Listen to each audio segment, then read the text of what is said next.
चैत्र युग में भगवान हनुमान जी के 2 जन्मतिथि के बारे में वर्णन किया गया है। उनकी माता अंजनी शिव जी की बहुत बड़ी भक्त थी। उन्होंने घोर तपस्या करके यह वरदान मांगा था कि वह शिव जी को अपने पुत्र के रूप में पाना चाहती है।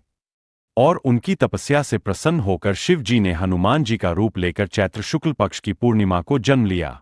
कहा तो यह भी जाता है कि वह अभी भी पृथ्वी पर संभव तौर पर जीवित है और वह लोगों के दुख और दर्द को मिटाते हैं, क्योंकि कहा जाता है कि कलयुग में कोई भी भगवान का अवतार पृथ्वी पर जीवित नहीं रहता, तो इसलिए शिव जी ने अपना इस रुद्र अवतार एक वानर के तौर पर जन्म इसलिए लिया था ताकि वह लोगों की सहायता कर सकें। पुरानी किताबों और ग्रंथों के अनुसार रावण का अंत करने के लिए श्री विष्णु जी ने राम जी का अवतार लिया था और उसी समय कई देवताओं ने अलग अलग अवतार लिए थे ताकि वह रावण का अंत करने में श्री राम की सहायता कर सकें। और उसी समय भगवान शिव ने अपना रुद्र अवतार लिया था। उनका 11 अवतार श्री हनुमान जी।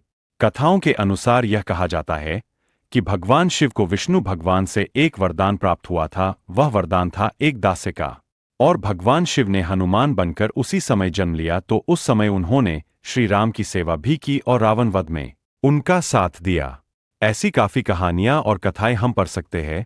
कुछ पौराणिक किताबों में ऐसे कई विशेषज्ञों ने इन सारी कथाओं के बारे में पुष्टि और सबूत भी दिए हैं। जब भगवान शिव का हनुमान जी का अवतार लेने का समय आया तो उस वक्त उन्होंने पार्वती जी को बोला कि अपने अपने राम के दर्शन के लिए पृथ्वी पर जा रहा हूं, और उस वक्त पार्वती जी विचलित होकर कहने लगी कि मैं तुम्हारे बिना नहीं रह सकती, निश्चित ही तौर पर अपनी जान दे दूंगी। तो उस समय भगवान शिव एक मोह के जाल में फंस गए थे। एक तरफ पार्वती जी का मोह और एक तरफ अंजनी मां का वरदान और एक तरफ श्री राम की सेवा। तो उन्होंने पार्वती मां को अपनी 11 रुद्र अवतार के बारे में सब बताया। उन्होंने बोला कि एक वक्त ऐसा आएगा कि श्री राम को मेरी सहायता की जरूरत पड़ेगी और इसीलिए उन्हें जाना पड़ेगा। उन्होंने पार्वती मां को यह भी बताया कि वह एक वानर का अवतार लेने वाले हैं और वह श्री राम के जीवन काल के बारे में सब जानते थे, इसलिए उन्हें मोह माया त्याग कर सेवा करनी पड़ेगी। तो इसी अनुसार उन्होंने श्री हनुमान जी के तौर पर पृथ्वी पर जन्म लिया और सारी मोह माया त्याग कर श्री राम की सेवा की। उन्होंने उनकी सहायता भी की जब रावण का वध हुआ। ऐसा ही कहा जाता है कि कई देवताओं ने उनकी सहायता करने के लिए पृथ्वी पर जन्म लिया और वह एक एक करके गायब होते रहे। आज की पौराणिक कथाओं के अनुसार उनका जन्म एक शक्तिशाली वानर के रूप में हुआ था। उन्होंने यह जन्म साक्षात हनुमान जी के अवतार में आकर श्री राम की सहायता के लिए लिया था, पर कहा यह भी जाता है कि वह कलयुग से बुराइयां हटाने के लिए भी जन्म लिए थे। उन्हें यह पता था कि कलयुग के समय में पृथ्वी पर ना ही शिवजी नजर आने वाले थे और ना ही श्री राम, तो उन्होंने इसलिए अपने एक शक्तिशाली रूप को पृथ्वी पर जन्म दिया। आज भी माना जाता है कि हनुमान जी पृथ्वी पर जिंदा है, ऐसा कहा जाता है, और ऐसे कई सबूत भी पाए गए हैं कि लोगों ने उनके साक्षात दर्शन किए हैं।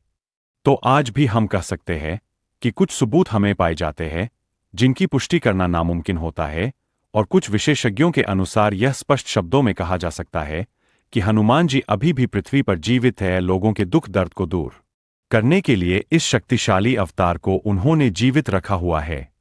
ऊपर बताई हुई हर कथा और हर बात के अनुसार निष्कर्ष यह निकाला जाता है कि हाँ, श्री राम जी की सेवा करने के लिए भगवान शिव ने श्री हनुमान जी का अवतार वानर रूप में पृथ्वी पर लिया था। उन्हें वरदान था श्री विष्णु जी की सेवा करने का और श्री अंजनी माता को वरदान था भगवान शिव को अपने पुत्र के रूप में पाने का। इन सब वरदानों के चलते भगवान शिव को अपने 11 रुद्र अवतार में आना पड़ा। यही नहीं, हमने यह भी स्पष्ट शब्दों में बताया है कि उनके कई सबूतों के अनुसार आज भी यह कहा जाता है कि कई लोगों ने उनके साक्षात दर्शन किए हैं और उनके जिंदा होने की जानकारी आज भी कई विशेषज्ञ जाहिर करते हैं।